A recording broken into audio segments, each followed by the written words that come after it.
नमस्कार दोस्तों, इस वीडियो में हम इग्नू एमपीएससी 004 आधुनिक भारत में सामाजिक एवं राजनीतिक चिंतन के दिसंबर 2024 प्रश्न पत्र के सबसे महत्वपूर्ण प्रश्नों और उनके सरल उत्तरों पर चर्चा करेंगे।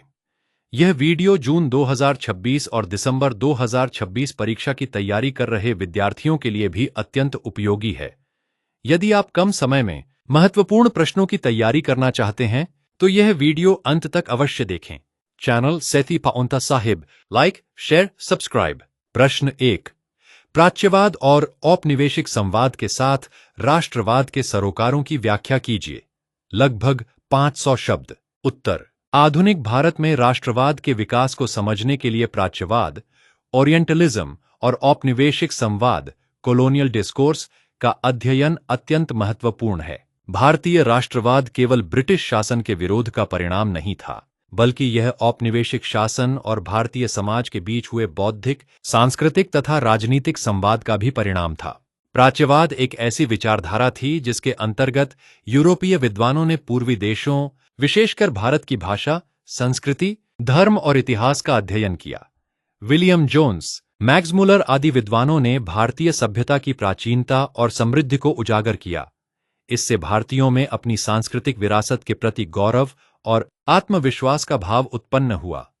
भारतीय बुद्धिजीवियों ने यह महसूस किया कि उनकी सभ्यता किसी भी पश्चिमी सभ्यता से कम नहीं है। दूसरी ओर, औपनिवेशिक संवाद वह प्रक्रिया थी जिसके माध्यम से ब्रिटिश शासकों ने भारतीय समाज को पिछड़ा, अंधविश्वासी और सुधार योग्य बताकर अपने शासन को उचित ठहराने का प्रयास किया। अंग्रेजों ने शिक्षा, कानून और प्रशासनिक सुधारों के माध्यम से यह धारणा बनाई कि वे भारत में सभ्यता और प्रगति ला रहे हैं। भारतीय नेताओं ने इस दृष्टिकोण को चुनौती दी और भारतीय समाज की वास्तविक स्थिति तथा उसकी उपलब्धियों को सामने रखा। भारतीय राष्ट्रवाद का विकास इसी संवाद और संघर्ष के बीच हुआ। राजा राममोहन राय, दयानंद सरस्वती, स्वामी विवेकानंद तथा अन्य समाज सुधारकों ने भारतीय संस्कृति की श्रेष्ठता को स्वीकार करते हुए सामाजिक बुराइयों के सुधार की आवश्यकता पर बल दिया। उन्होंने पश्चिमी शिक्षा और आधुनिक मूल्यों को अपनाने के साथ साथ भारतीय परंपराओं को भी महत्व दिया। राष्ट्रवाद के उदय में अंग्रेजी शिक्षा की महत्वपूर्ण भूमिका रही। अंग्रेजी शिक्षा प्राप्त भारतीयों ने स्वतंत्रता, समानता, लोकतंत्र और अधिकारों जैसे आधुनिक विचारों को ग्रहण किया। इन विचारों ने उन्हें औपनिवेशिक शासन की आलोचना करने और राष्ट्रीय चेतना विकसित करने के लिए प्रेरित किया। औपनिवेशिक शासन की आर्थिक नीतियों, राजनीतिक दमन और सामाजिक भेदभाव ने भी भारतीयों को एकजुट किया। धीरे धीरे भारतीयों में यह भावना विकसित हुई कि विदेशी शासन से मुक्ति प्राप्त कर ही देश का समुचित विकास संभव है। इस प्रकार राष्ट्रवाद स्वतंत्रता आंदोलन का आधार बना। निष्कर्षतः प्राच्यवाद और औपनिवेशिक संवाद दोनों ने भारतीय राष्ट्रवाद के विकास में महत्वपूर्ण भूमिका निभाई। प्राच्यवाद ने भारतीयों में सांस्कृतिक गौरव और आत्मसम्मान की भावना जगाई, जबकि औपनिवेशिक संवाद ने उन्हें अपने अधिकारों और स्वतंत्रता के लिए संघर्ष करने की प्रेरणा दी। इन दोनों प्रक्रियाओं के संयुक्त प्रभाव से भारतीय राष्ट्रवाद का उदय हुआ, जिसने अंततः स्वतंत्रता आंदोलन को मजबूत आधार प्रदान किया।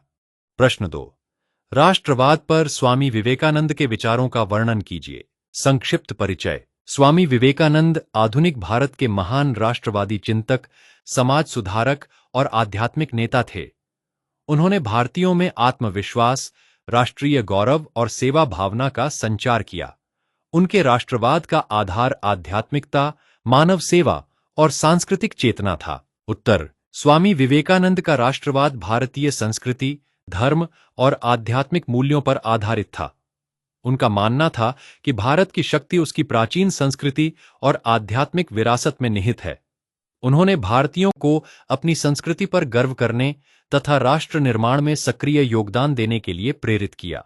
विवेकानंद के अनुसार राष्ट्र की उन्नति तभी संभव है जब समाज के गरीब, कमजोर और वंचित वर्गों का विकास हो। उन्होंने दरिद्र नारायण की सेवा को ईश्वर की सेवा के समान बताया। उनके विचार में मानव सेवा ही सच्चा धर्म है। उन्होंने शिक्षा को राष्ट्र निर्माण का सबसे महत्वपूर्ण साधन माना। वे ऐसी शिक्षा के पक्षधर थे जो व्यक्ति में आत्मविश्वास, चरित्र निर्माण और नैतिक मूल्यों का विकास करे। उनका प्रसिद्ध संदेश था, उठो, जागो और लक्ष्य प्राप्ति तक मत रुको। स्वामी विवेकानंद जाति-पाति, छुआछूत और सामाजिक भेदभाव के विरोधी थे। उनका मानना था कि सभी मनुष्य समान हैं और राष्ट्र की प्रगति के लिए सामाजिक एकता आवश्यक है। उन्होंने युवाओं को राष्ट्र की सबसे बड़ी शक्ति माना।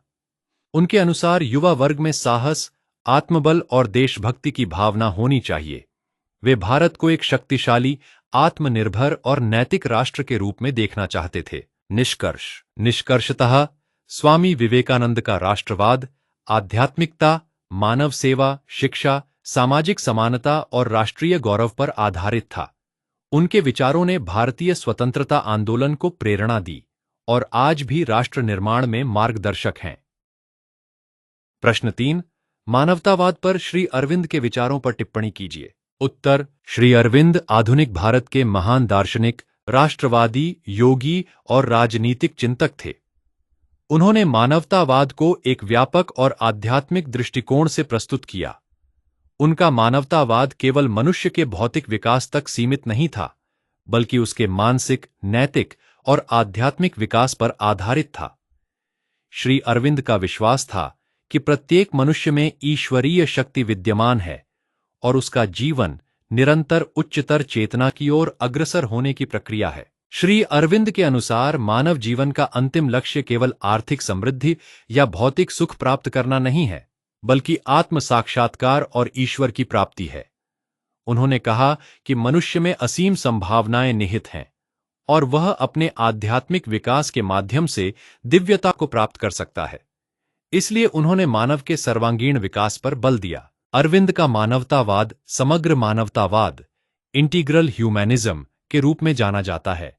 उनके अनुसार मनुष्य के शारीरिक, मानसिक, बौद्धिक और आध्यात्मिक सभी पक्षों का विकास होना चाहिए। केवल भौतिक प्रगति से मानवता का कल्याण संभव नहीं है। जब तक नैतिकता और आध्यात्मिकता का विकास नहीं होगा, तब तक समाज में वास्तविक शांति और सद्भाव स्थापित नहीं हो सकता। श्री अरविंद मानव एकता के प्रबल समर्थक थे। उनका मानना था कि समस्त मानव जाति एक ही परम सत्ता की संतान है। इसलिए जाति, धर्म, भाषा और क्षेत्र के आधार पर भेदभाव उचित नहीं है। उन्होंने विश्व बंधुत्व तथा अंतर्राष्ट्रीय सहयोग की भावना का समर्थन किया। उनके अनुसार भविष्य में संपूर्ण विश्व एक मानव परिवार के रूप में विकसित होगा। शिक्षा के संबंध में भी श्री अरविंद के विचार अत्यंत महत्वपूर्ण हैं। वे ऐसी शिक्षा के पक्षधर थे जो केवल जानकारी प्रदान न करे, बल्कि व्यक्ति के चरित्र, व्यक्तित्व और आंतरिक शक्तियों का विकास करे। उनका मानना था कि शिक्षा का उद्देश्य मनुष्य के भीतर छिपी हुई प्रतिभा और दिव्यता को विकसित करना होना चाहिए। राजनीतिक दृष्टि से भी अरविंद मानव स्वतंत्रता के समर्थक थे। उनका विश्वास था कि स्वतंत्रता मनुष्य के विकास की पहली शर्त है। इसलिए उन्होंने राष्ट्रीय स्वतंत्रता और मानव गरिमा को अत्यंत महत्व दिया। उनके विचार में राष्ट्रवाद और मानवतावाद परस्पर विरोधी नहीं, बल्कि पूरक हैं। राष्ट्र की उन्नति अंततः संपूर्ण मानवता के कल्याण का मार्ग प्रशस्त करती है। श्री अरविंद ने मानव चेतना के विकास का सिद्धांत भी प्रस्तुत किया। उनके अनुसार मानव विकास एक सतत प्रक्रिया है जिसमें मनुष्य निम्न स्तर की चेतना से उच्चतर चेतना की ओर बढ़ता है। इस विकास का अंतिम लक्ष्य अतिमानव, सुपरमैन की अवस्था प्राप्त करना है, जहां मनुष्य आध्यात्मिक रूप से पूर्णता को प्राप्त कर लेता है। निष्कर्षतः श्री अरविंद का मानवतावाद आध्यात्मिकता, मानव एकता, स्वतंत्रता, नैतिकता और सर्वांगीण विकास पर आधारित है। उन्होंने मनुष्य को ईश्वरीय शक्ति का स्वरूप मानते हुए उसके भौतिक एवं आध्यात्मिक विकास पर समान बल दिया। उनके विचार आज भी विश्व शांति, मानव कल्याण और नैतिक समाज के निर्माण के लिए अत्यंत प्रासंगिक हैं। उनके मानवतावाद का मूल संदेश है कि मानवता की वास्तविक उन्नति आध्यात्मिक चेतना और विश्व बंधुत्व के माध्यम से ही संभव है। प्रश्न 4, आधुनिक शिक्षा में सर सैयद अहमद खान के योगदान का मूल्यांकन कीजिए। उत्तर, सर सैयद अहमद खान 19वीं शताब्दी के महान समाज सुधारक, शिक्षाविद और विचारक थे। उन्हें भारतीय मुस्लिम समाज में आधुनिक शिक्षा के जनक के रूप में जाना जाता है। उन्होंने उस समय शिक्षा के महत्व को समझा जब भारतीय समाज, विशेषकर मुस्लिम समुदाय, आधुनिक विज्ञान और पाश्चात्य शिक्षा से दूर था। सर सैयद का मानना था कि शिक्षा ही समाज की प्रगति और विकास का सबसे प्रभावी साधन है। 1857 के विद्रोह के बाद मुस्लिम समाज सामाजिक, आर्थिक और शैक्षिक दृष्टि से पिछड़ गया था। इस स्थिति को देखते हुए सर सैयद अहमद खान ने मुस्लिम समाज को आधुनिक शिक्षा की ओर प्रेरित किया। उनका विश्वास था कि यदि भारतीय मुसलमान आधुनिक विज्ञान, तकनीक और अंग्रेजी शिक्षा प्राप्त नहीं करेंगे तो वे विकास की दौड़ में पीछे रह जाएंगे। सर सैयद अहमद खान का सबसे महत्वपूर्ण योगदान अलीगढ़ आंदोलन था। इस आंदोलन का मुख्य उद्देश्य मुस्लिम समाज में आधुनिक शिक्षा का प्रसार करना और उन्हें नई सोच के लिए तैयार करना था। उन्होंने 1875 में मोहम्मडन एंग्लो ओरिएंटल कॉलेज की स्थापना की, जो आगे चलकर 1920 में अलीगढ़ मुस्लिम यूनिवर्सिटी बना।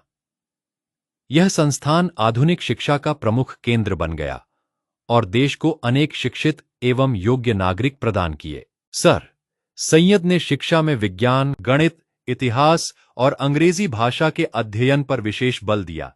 उनका मानना था कि केवल धार्मिक शिक्षा पर्याप्त नहीं है, बल्कि आधुनिक ज्ञान और वैज्ञानिक दृष्टिकोण भी आवश्यक है। उन्होंने पाश्चात्य शिक्षा और भारतीय परंपराओं के बीच संतुलन स्थापित करने का प्रयास किया। उन्होंने अनेक पत्र पत्रिकाओं और पुस्तकों के माध्यम से शिक्षा के महत्व का प्रचार किया। उनकी प्रसिद्ध पत्रिका तहज़ीब उल अखलाक ने समाज में जागरूकता फैलाने और आधुनिक विचारों को बढ़ावा देने में महत्वपूर्ण भूमिका निभाई। उन्होंने लोगों को अंधविश्वास, रूढ़िवादिता और सामाजिक कुरीतियों से मुक्त होने का संदेश दिया। सर सैयद का मानना था कि शिक्षा का उद्देश्य केवल रोजगार प्राप्त करना नहीं, बल्कि व्यक्ति के चरित्र, विवेक और सामाजिक चेतना का विकास करना भी है। उन्होंने धार्मिक और आधुनिक शिक्षा के समन्वय पर बल दिया तथा विद्यार्थियों में वैज्ञानिक सोच विकसित करने का प्रयास किया। हालांकि कुछ आलोचकों का मत है कि उनका शैक्षिक आंदोलन मुख्यतः मुस्लिम समाज तक सीमित था, फिर भी यह सत्य है कि उनके प्रयासों ने भारतीय शिक्षा के आधुनिकीकरण में महत्वपूर्ण योगदान दिया। उन्होंने शिक्षा को सामाजिक परिवर्तन का माध्यम बनाया और आधुनिक भारत के निर्माण में महत्वपूर्ण भूमिका निभाई। निष्कर्षतः सर सैयद अहमद खान आधुनिक शिक्षा के महान समर्थक थे। उन्होंने अलीगढ़ आंदोलन के माध्यम से शिक्षा के प्रसार, वैज्ञानिक दृष्टिकोण के विकास और सामाजिक सुधार का कार्य किया। उनके योगदान ने भारतीय समाज, विशेषकर मुस्लिम समुदाय, को आधुनिक युग की चुनौतियों का सामना करने योग्य बनाया। आधुनिक शिक्षा के क्षेत्र में उनका योगदान भारतीय इतिहास में सदैव स्मरणीय रहेगा। प्रश्न 5। उदारवादी राष्ट्रवाद के आलोचक के रूप में लाल बाल पाल के विचारों की विवेचना कीजिए। उत्तर: भारतीय राष्ट्रीय आंदोलन के प्रारंभिक चरण में कांग्रेस के उदारवादी नेताओं ने संवैधानिक उपायों, प्रार्थना पत्रों तथा शांतिपूर्ण तरीकों से अंग्रेजी शासन से सुधारों की मांग की। किंतु 20वीं शताब्दी के प्रारंभ में एक नए राष्ट्रवादी समूह का उदय हुआ, जिसे उग्रवादी या गरम दल कहा गया। इस समूह के प्रमुख नेता लाला लाजपत राय, बाल गंगाधर तिलक और बिपिन चंद्र पाल थे, जिन्हें सामूहिक रूप से लाल बाल पाल कहा जाता है। इन नेताओं ने उदारवादी राष्ट्रवाद की नीतियों की आलोचना करते हुए अधिक सक्रिय और संघर्षपूर्ण राष्ट्रवाद का समर्थन किया। लाल बाल पाल का मानना था कि उदारवादी नेताओं की नीति अत्यधिक नरम और अंग्रेजों पर निर्भर थी। उदारवादी यह विश्वास करते थे कि ब्रिटिश सरकार भारतीयों की मांगों पर सहानुभूतिपूर्वक विचार करेगी, जबकि लाल बाल पाल का मानना था कि विदेशी शासन कभी भी स्वेच्छा से भारतीयों को अधिकार नहीं देगा, इसलिए केवल प्रार्थना पत्रों और निवेदनों से स्वतंत्रता प्राप्त नहीं की जा सकती। बाल गंगाधर तिलक उदारवादी राष्ट्रवाद के सबसे प्रमुख आलोचक थे। उनका प्रसिद्ध कथन था, स्वराज मेरा जन्मसिद्ध अधिकार है और मैं इसे लेकर रहूंगा। तिलक का मानना था कि भारतीयों को अपने अधिकारों के लिए संघर्ष करना चाहिए। उन्होंने स्वदेशी, बहिष्कार और राष्ट्रीय शिक्षा जैसे आंदोलनों का समर्थन किया तथा जनता को राजनीतिक रूप से जागरूक बनाया। लाला लाजपत राय का विचार था कि उदारवादी नेताओं की नीतियां जनता को प्रेरित करने में असफल रही हैं। उन्होंने आत्मनिर्भरता, राष्ट्रीय गौरव और जन संगठन पर बल दिया। उनका विश्वास था कि राष्ट्र की शक्ति जनता की सक्रिय भागीदारी से बढ़ती है, न कि केवल नेताओं के झांपनों से। बिपिन चंद्र पाल ने भी उदारवादी विचारधारा की आलोचना की। उनका मानना था कि राष्ट्रीय आंदोलन को व्यापक जन आंदोलन का रूप दिया जाना चाहिए। उन्होंने राष्ट्रीय शिक्षा, स्वदेशी उद्योगों और आर्थिक आत्मनिर्भरता का समर्थन किया। पाल के अनुसार राष्ट्रवाद केवल राजनीतिक स्वतंत्रता तक सीमित नहीं होना चाहिए, बल्कि सामाजिक और सांस्कृतिक पुनर्जागरण से भी जुड़ा होना चाहिए। 1905 के बंग भंग आंदोलन के दौरान लाल बाल पाल ने स्वदेशी और बहिष्कार आंदोलनों को लोकप्रिय बनाया। उन्होंने विदेशी वस्तुओं के बहिष्कार तथा भारतीय वस्तुओं के उपयोग को राष्ट्रीय कर्तव्य बताया। इससे राष्ट्रीय चेतना का व्यापक प्रसार हुआ और स्वतंत्रता आंदोलन को नई दिशा मिली। लाल बाल पाल ने भारतीय संस्कृति, इतिहास और परंपराओं पर गर्व करने की प्रेरणा दी। उनका मानना था कि राष्ट्रीय पुनर्जागरण के लिए सांस्कृतिक आत्मविश्वास आवश्यक है। उन्होंने राष्ट्रवाद को जन आंदोलन बनाने में महत्वपूर्ण भूमिका निभाई। निष्कर्षतः लाल बाल पाल उदारवादी राष्ट्रवाद के प्रमुख आलोचक थे। उन्होंने प्रार्थना पत्रों और संवैधानिक सुधारों की सीमाओं को उजागर किया तथा संघर्ष, स्वदेशी, बहिष्कार और स्वराज की नीति को अपनाने पर बल दिया। उनके प्रयासों ने भारतीय राष्ट्रीय आंदोलन को अधिक व्यापक, सक्रिय और जनोन्मुख बनाया तथा स्वतंत्रता संग्राम को नई ऊर्जा प्रदान की। प्रश्न 6। वंचितों के लिए विशेष उपचार के पक्ष में डॉक्टर B.R. अंबेडकर के तर्कों की व्याख्या कीजिए। उत्तर। डॉक्टर भीमराव रामजी अंबेडकर आधुनिक भारत के महान समाज सुधारक, संविधान निर्माता, विधिवेत्ता और दलितों के मसीहा थे। उन्होंने भारतीय समाज में व्याप्त जाति व्यवस्था, छुआछूत और सामाजिक असमानता का गहन अध्ययन किया। उनका मानना था कि समाज के वंचित और पिछड़े वर्गों को समान अवसर प्रदान किए बिना वास्तविक लोकतंत्र और सामाजिक न्याय की स्थापना संभव नहीं है। इसलिए उन्होंने वंचित वर्गों के लिए विशेष उपचार, प्रोटेक्टिव डिस्क्रिमिनेशन अथवा आरक्षण का समर्थन किया। डॉक्टर अंबेडकर का पहला तर्क यह था कि भारतीय समाज में सदियों से दलितों और पिछड़े वर्गों के साथ भेदभाव होता रहा है। उन्हें शिक्षा, रोजगार, मंदिर प्रवेश, सामाजिक सम्मान और राजनीतिक अधिकारों से वंचित रखा गया। इसलिए केवल कानूनी समानता प्रदान कर देने से वास्तविक समानता स्थापित नहीं हो सकती। सामाजिक और ऐतिहासिक अन्याय को दूर करने के लिए विशेष उपाय आवश्यक हैं। अंबेडकर का दूसरा तर्क था कि अवसर की समानता तभी सार्थक होगी जब सभी व्यक्तियों की प्रारंभिक स्थिति समान हो। उन्होंने कहा कि जो वर्ग सदियों से शोषण और वंचना का शिकार रहा है, वह प्रतिस्पर्धा में स्वाभाविक रूप से पिछड़ जाएगा। इसलिए ऐसे वर्गों को आगे बढ़ाने के लिए शिक्षा, नौकरियों और राजनीतिक प्रतिनिधित्व में विशेष सुविधाएं दी जानी चाहिए। डॉक्टर अंबेडकर ने राजनीतिक प्रतिनिधित्व को भी अत्यंत महत्वपूर्ण माना। उनका विचार था कि यदि वंचित वर्गों की आवाज विधानसभाओं और प्रशासन में नहीं पहुंचेगी, तो उनकी समस्याओं का समाधान नहीं हो सकेगा। इसी कारण उन्होंने अनुसूचित जातियों और जनजातियों के लिए राजनीतिक आरक्षण का समर्थन किया। उन्होंने सामाजिक न्याय को लोकतंत्र की आधारशिला माना। उनके अनुसार लोकतंत्र केवल शासन प्रणाली नहीं है, बल्कि जीवन जीने की एक पद्धति है जिसमें स्वतंत्रता, समानता और बंधुत्व के सिद्धांतों का पालन होना चाहिए। यदि समाज के एक बड़े वर्ग को विकास के अवसर नहीं मिलेंगे, तो लोकतंत्र केवल नाम मात्र का रह जाएगा। डॉक्टर अंबेडकर का मानना था कि आरक्षण कोई दान या विशेषाधिकार नहीं है, बल्कि ऐतिहासिक अन्याय की भरपाई का माध्यम है। इसका उद्देश्य समाज के कमजोर वर्गों को मुख्य धारा में लाना तथा उन्हें सम्मानजनक जीवन प्रदान करना है। उन्होंने कहा कि सामाजिक और आर्थिक रूप से कमजोर वर्गों के उत्थान के बिना राष्ट्र का समग्र विकास संभव नहीं है। भारतीय संविधान में समानता, सामाजिक न्याय और आरक्षण संबंधी प्रावधानों को शामिल कराने में डॉक्टर अंबेडकर की महत्वपूर्ण भूमिका रही। संविधान के माध्यम से उन्होंने वंचित वर्गों को शिक्षा, रोजगार और राजनीतिक क्षेत्र में विशेष अवसर प्रदान करने का मार्ग प्रशस्त किया। निष्कर्षतः डॉक्टर B.R. अंबेडकर ने वंचित वर्गों के लिए विशेष उपचार का समर्थन, सामाजिक न्याय, समान अवसर और लोकतांत्रिक मूल्यों की स्थापना के लिए किया। उनका विश्वास था कि ऐतिहासिक रूप से शोषित वर्गों को विशेष सुविधाएं देकर ही वास्तविक समानता स्थापित की जा सकती है। उनके विचार आज भी भारतीय लोकतंत्र और सामाजिक न्याय की आधारशिला बने हुए हैं। प्रश्न 7। साधन और साध्य पर महात्मा गांधी के विचारों की व्याख्या कीजिए। उत्तर। महात्मा गांधी आधुनिक भारत के महान राजनीतिक चिंतक, समाज सुधारक और स्वतंत्रता आंदोलन के प्रमुख नेता थे। गांधी जी के राजनीतिक दर्शन में साधन, मीन्स और साध्य, एंड्स का सिद्धांत अत्यंत महत्वपूर्ण स्थान रखता है। उनका मानना था कि किसी भी लक्ष्य की प्राप्ति के लिए अपनाए गए साधन उतने ही महत्वपूर्ण हैं जितना कि स्वयं लक्ष्य।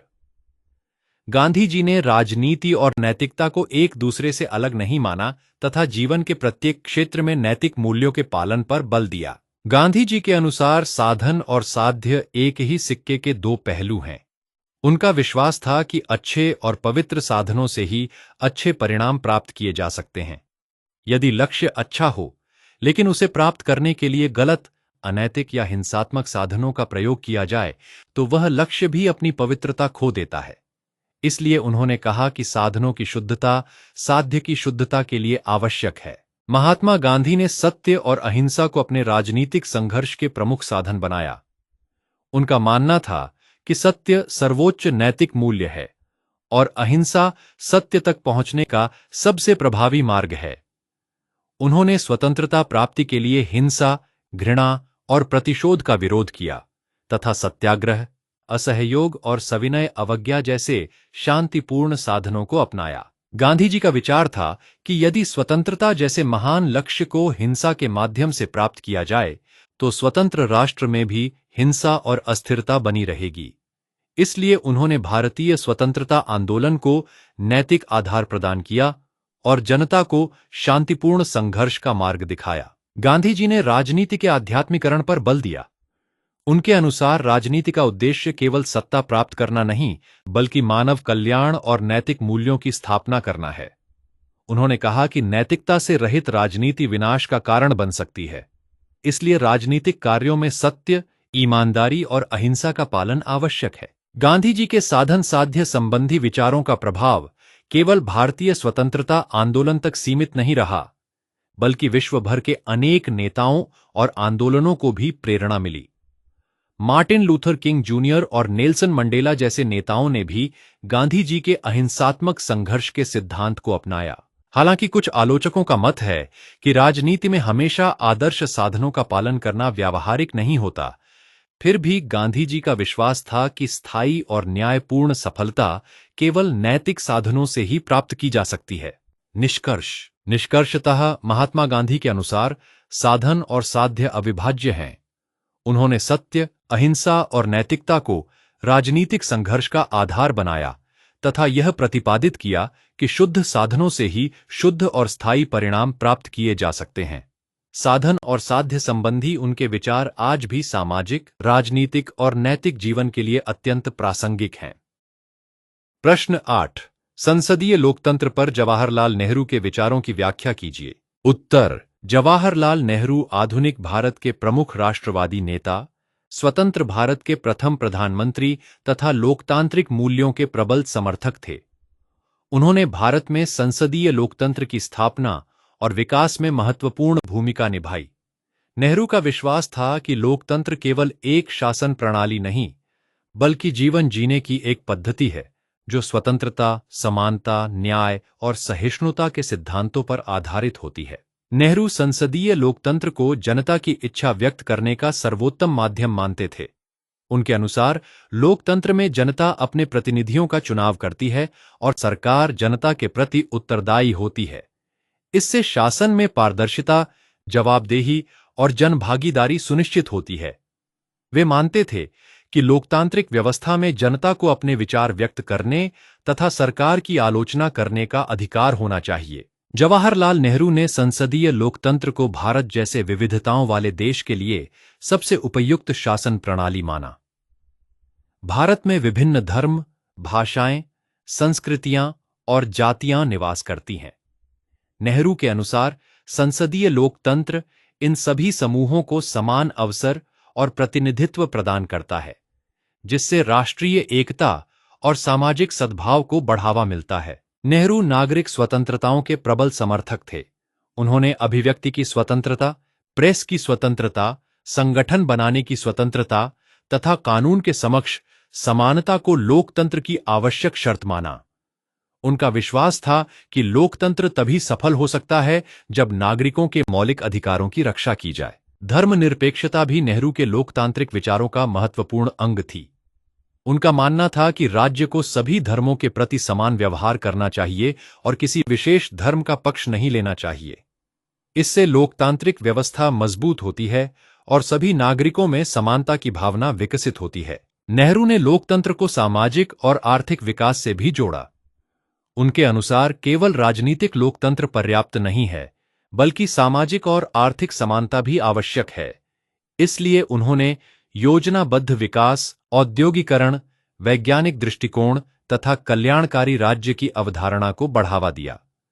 उनका विश्वास था कि गरीबी, अशिक्षा और बेरोजगारी को समाप्त किए बिना लोकतंत्र मजबूत नहीं हो सकता। नेहरू विपक्ष की भूमिका को भी महत्वपूर्ण मानते थे। उनका विचार था कि स्वस्थ लोकतंत्र के लिए सशक्त विपक्ष आवश्यक है, क्योंकि विपक्ष सरकार की नीतियों की समीक्षा करता है और जनता के हितों की रक्षा करता है। हालांकि नेहरू ने लोकतंत्र की सफलता के लिए जनता में राजनीतिक जागरूकता, शिक्षा और जिम्मेदारी की भावना को भी आवश्यक बताया। उनके अनुसार लोकतंत्र तभी सफल हो सकता है जब नागरिक अपने अधिकारों के साथ-साथ अपने कर्तव्यों का भी पालन करें। निष्कर्षतः जवाहरलाल नेहरू संसदीय लोकतंत्र के दृढ़ समर्थक थे। उन्होंने लोकतंत्र को स्वतंत्रता, समानता, धर्मनिरपेक्षता, सामाजिक न्याय और जनभागीदारी पर आधारित व्यवस्था माना। उनके प्रयासों से भारत में संसदीय लोकतंत्र की मजबूत नींव पड़ी। आज भी उनके लोकतांत्रिक विचार भारतीय राजनीति और शासन व्यवस्था के लिए मार्गदर्शक बने हुए हैं। प्रश्न 9। मार्क्सवाद की एम.एन. राय द्वारा मानववादी आलोचना की व्याख्या कीजिए। उत्तर। एम.एन. राय मानवेंद्र नाथ राय आधुनिक भारत के प्रमुख राजनीतिक चिंतक, क्रांतिकारी तथा दार्शनिक थे। प्रारंभिक जीवन में वे मार्क्सवाद और साम्यवाद से प्रभावित थे तथा अंतर्राष्ट्रीय साम्यवादी आंदोलन से जुड़े रहे। किंतु बाद में उन्होंने मार्क्सवाद की अनेक सीमाओं की आलोचना की और नवमानवतावाद, रेडिकल ह्यूमैनिज्म का सिद्धांत प्रतिपादित किया। राय का मानना था कि मार्क्सवाद मानव की स्वतंत्रता और व्यक्तित्व के विकास को पर्याप्त महत्व नहीं देता। एम.एन. राय ने मार्क्सवाद की सबसे प्रमुख आलोचना उसके आर्थिक नियतिवाद, इकोनॉमिक डिटर्मिनिज्म की। मार्क्सवाद के अनुसार इतिहास का विकास मुख्यतः आर्थिक शक्तियों और वर्ग संघर्ष द्वारा निर्धारित होता है। राय का मत था कि मानव समाज का विकास केवल आर्थिक कारणों से नहीं होता, बल्कि विचार, नैतिकता, विज्ञान और संस्कृति भी महत्वपूर्ण भूमिका निभाते हैं। इसलिए इतिहास की व्याख्या केवल आर्थिक आधार पर नहीं की जा सकती। राय ने मार्क्सवाद के वर्ग संघर्ष के सिद्धांत की भी आलोचना की।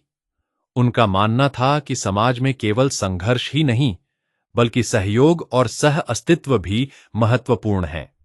उन्होंने कहा कि मानव समाज की प्रगति केवल वर्ग संघर्ष से नहीं, बल्कि सामाजिक सहयोग और मानवीय मूल्यों के विकास से भी होती है। एम.एन. राय ने साम्यवादी शासन व्यवस्था की आलोचना करते हुए कहा कि व्यवहार में साम्यवाद कई देशों में तानाशाही का रूप धारण कर गया।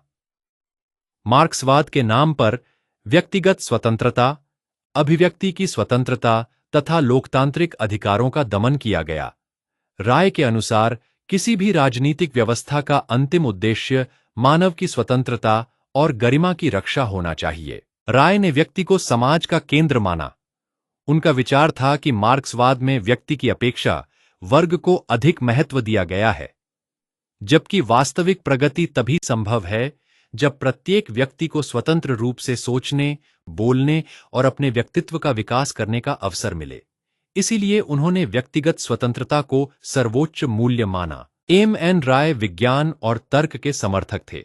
उनका विश्वास था कि समाज का निर्माण अंधविश्वास, कट्टरता या केवल आर्थिक सिद्धांतों के आधार पर नहीं, बल्कि वैज्ञानिक दृष्टिकोण और विवेक के आधार पर होना चाहिए। इसी कारण उन्होंने नवमानवतावाद का सिद्धांत प्रस्तुत किया, जिसमें मानव, तर्क, विज्ञान और स्वतंत्रता को सर्वोच्च स्थान दिया गया। उनके नवमानवतावाद का उद्देश्य एक ऐसे समाज की स्थापना करना था जिसमें लोकतंत्र, मानवाधिकार, नैतिकता और व्यक्तिगत स्वतंत्रता का सम्मान हो। उन्होंने राज्य की अत्यधिक शक्ति का विरोध किया तथा विकेंद्रीकृत लोकतांत्रिक व्यवस्था का समर्थन किया। निष्कर्षतः एम.एन. राय ने मार्क्सवाद की मानववादी दृष्टिकोण से आलोचना की। उन्होंने आर्थिक नियतिवाद, वर्ग संघर्ष और साम्यवादी तानाशाही की सीमाओं को उजागर किया तथा मानव स्वतंत्रता, तर्क, विज्ञान और लोकतंत्र पर आधारित नवमानवतावाद का प्रतिपादन किया। उनके विचार आधुनिक राजनीतिक चिंतन में महत्वपूर्ण स्थान रखते हैं और मानव केंद्रित लोकतांत्रिक व्यवस्था की स्थापना के लिए आज भी प्रासंगिक हैं। प्रश्न 10। हिंदुत्व पर एम.एस. गोलवलकर के विचारों की व्याख्या कीजिए। उत्तर। एम.एस. गोलवलकर, माधव सदाशिव गोलवलकर, आधुनिक भारत के प्रमुख राष्ट्रवादी चिंतक तथा राष्ट्रीय स्वयंसेवक संघ (आरएसएस) के दूसरे सरसंघचालक थे। उन्होंने हिंदुत्व, राष्ट्रवाद और सांस्कृतिक एकता के विषय में महत्वपूर्ण विचार प्रस्तुत किए। गोलवलकर का मानना था कि भारत एक प्राचीन राष्ट्र है जिसकी पहचान उसकी सांस्कृतिक परंपराओं, इतिहास और हिंदू सभ्यता से निर्मित हुई है। उनके विचारों का भारतीय राजनीतिक चिंतन में विशेष स्थान है। गोलवलकर के अनुसार हिंदुत्व केवल एक धर्म नहीं, बल्कि एक व्यापक सांस्कृतिक और राष्ट्रीय पहचान है।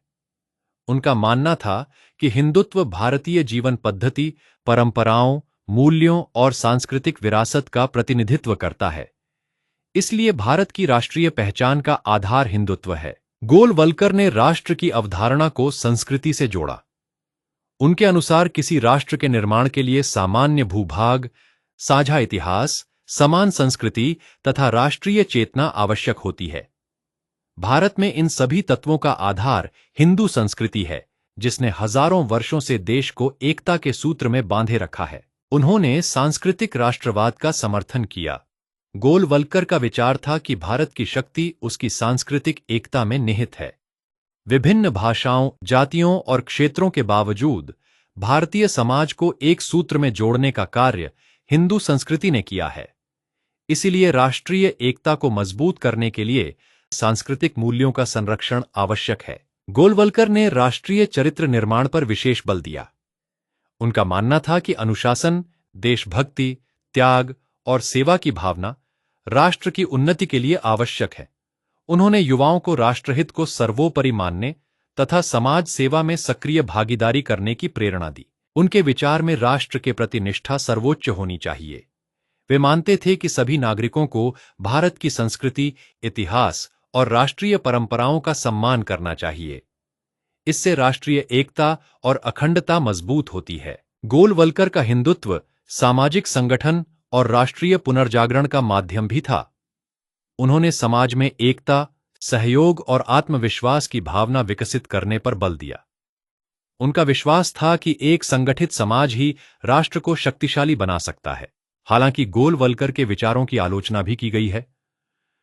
कुछ विद्वानों का मत है कि उनका हिंदुत्व दृष्टिकोण भारत की बहुलतावादी और धर्मनिरपेक्ष परंपरा से पूर्णतः मेल नहीं खाता, जबकि उनके समर्थकों का मानना है कि उन्होंने भारतीय संस्कृति और राष्ट्रीय एकता को मजबूत करने का प्रयास किया। निष्कर्षतः एम.एस. गोलवलकर के हिंदुत्व संबंधी विचार सांस्कृतिक राष्ट्रवाद, राष्ट्रीय एकता, अनुशासन और भारतीय सांस्कृतिक विरासत के संरक्षण पर आधारित हैं।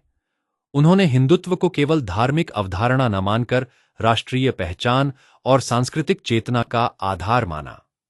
भारतीय राजनीतिक चिंतन में उनके विचारों का महत्वपूर्ण स्थान है तथा वे आज भी व्यापक चर्चा और विमर्श का विषय बने हुए हैं।